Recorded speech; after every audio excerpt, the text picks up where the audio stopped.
The easiest way to save money on your groceries is by mastering rice and beans. There are endless variations, they're so cheap, and rice and beans together are actually a complete protein, which isn't as much of a deal as you think, but if that puts your mind at ease, rice and beans together provide all the essential amino acids. So, in this video, I'm going to show you 5 different recipes for rice and beans that you can work into your meal rotation this month to keep your grocery budget under control. Recipe number 1 here is Chipotle burrito bowls. These are awesome. They make great burrito bowls, and you can also just throw them in a wrap and make them a burrito themselves. So what I did here first is I've gotten into toasting my rice a little bit before cooking it. It just gives it a little bit of extra flavor. Not necessary, but it just kind of gives it a little pizzazz. So I put some coconut oil in a pan, put the rice in there. For 2 people, I usually make 1 cup of rice. So that's what I put in there. And then I am adding vegetable chicken bouillon powder. You can just use like regular vegetable bouillon, or if you do eat like chicken products, you can use chicken bouillon too. And then I put a tablespoon of each paprika and chili powder. And then I'm just sprinkling in garlic powder, onion powder, pepper, salt. Those things are hard to mess up, so just measure with your heart.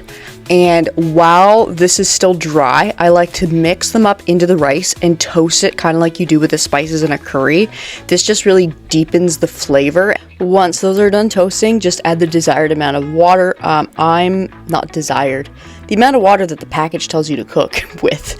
And then I also added in about like half a tablespoon to a tablespoon of tomato paste. Once your rice is all done, we're going to take a can of black beans and rinse them, add them into your rice, mix them up real good. This is the base for your burrito bowls. You can top them however you would top like tacos or burritos, with lettuce and onion and sour cream and veggies. Because I'm making 5 different recipes of rice and beans today, I will not be topping them, so I'm just going to throw them in a container in the fridge. They store really well, and they make great burritos too for lunches. Recipe number 2 is Caribbean curry coconut chickpeas and rice, and let me tell you, this one's probably my favorite out of all of them, and it's just not something you would usually think of. I don't know about you, but I don't usually cook with like Caribbean flavors, and I've really been like experimenting, and so stinking good. So I'm actually making my rice in coconut milk for this recipe. Now, I used powdered coconut milk. Just use a can of coconut milk. I just had this sitting around and I wanted to use it. So I'm mixing up here the equivalent of half a can of coconut milk. So when you put your rice on to cook, put your half a can of coconut milk in, measure it, however like many cups that is, and then add the rest of water that you need to make your desired amount of rice. So for me, I made 1 cup of rice, so half a cup of coconut milk plus 1 cup of water. Do the same for however much rice that you're cooking for yourself. Again, we're going to give the rice a nice little toast before we add in the liquid. The only spices I added into this were salt and some garlic powder. Then I added the coconut milk in and the rest of the water. Cook as you usually would cook your rice. And now we're going to move on to the chickpeas. You will get to see this painful time-lapse video of me failing at mashing chickpeas. So I recommend you put yours in a blender and make them into a nice little paste. I'm adding my own Caribbean curry spice mix. I will put the the recipe and the measurements on the screen here, and you can make your own. You can also just buy one if you want, but I will give you the spices. It's pretty easy, to be honest. And while our rice is finishing cooking, we are going to heat the chickpeas up in a pot. I just added a little bit of oil, stir them around, kind of mush them up a bit, and I added a tablespoon of sugar here. You can also add like maple syrup or honey if you would prefer, but I do think the like little extra added sweetness really makes the spices in this mix pop, so I definitely recommend that. So we just heat this up, wait for the rice to be done cooking, and then we'll put it all together here. Number 3 is a garlic and turmeric rice and beans. These are a classic in our house. This one, I usually cook the rice before. I just find I don't want to get turmeric over everything, and like cooking the turmeric in a pot just makes a mess.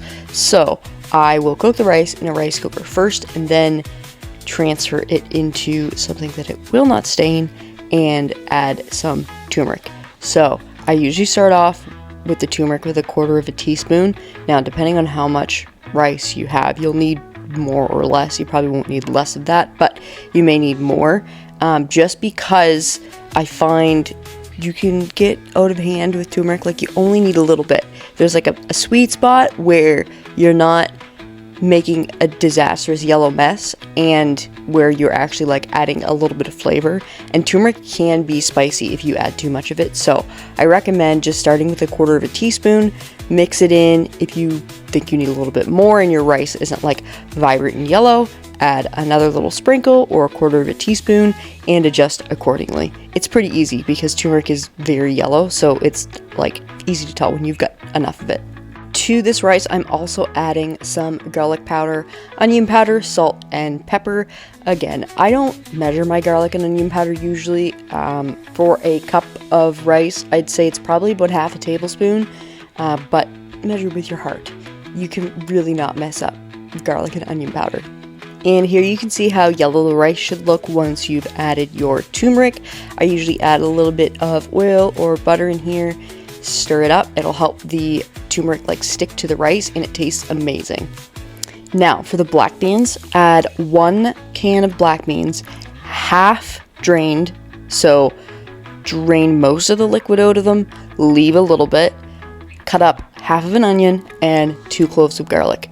Throw those in with your black beans with probably like 1/2 cup to a cup of water and let that simmer while your rice is cooking. These make for incredible black beans. I already had some made in this video, so I didn't do this, but this is how you make the best black beans ever. And then once those are done, like once everything's done and it's ready to mix, you add your black beans into your rice, mix them together, and your yellow rice and beans is done. Boom. It's so easy and it's so simple, but this tastes so good. I love to add guacamole and hot sauce to the top of these, so enjoy. If you find any fun topping combinations, you comment down below and let me know so I can try them. At this point in the day, when I was filming this video, I got sick of cooking different rice and beans, so I decided for these last two, because they're so simple, I'm just going to talk you through it. So this spicy sushi bowl is actually all in the toppings.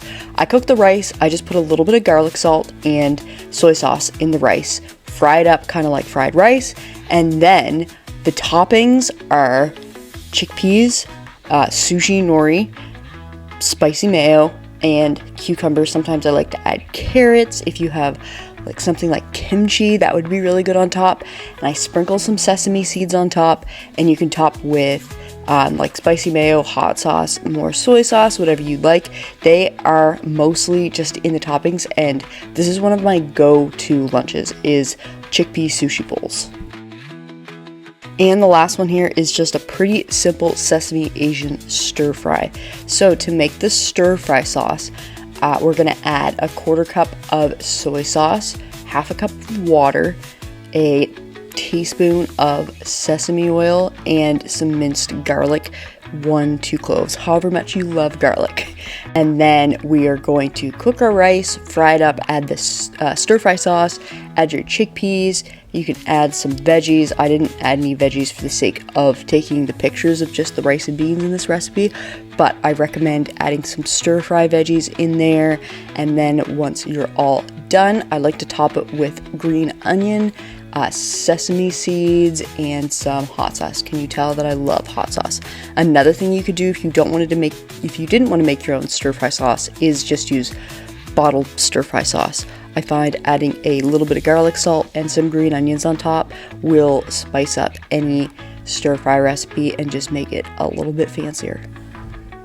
Thanks everybody for watching. These are my 5 favorite rice and bean recipes. If you make any of them, let me know in the comments. Let me know if you come up with any fun variations or toppings for any of them.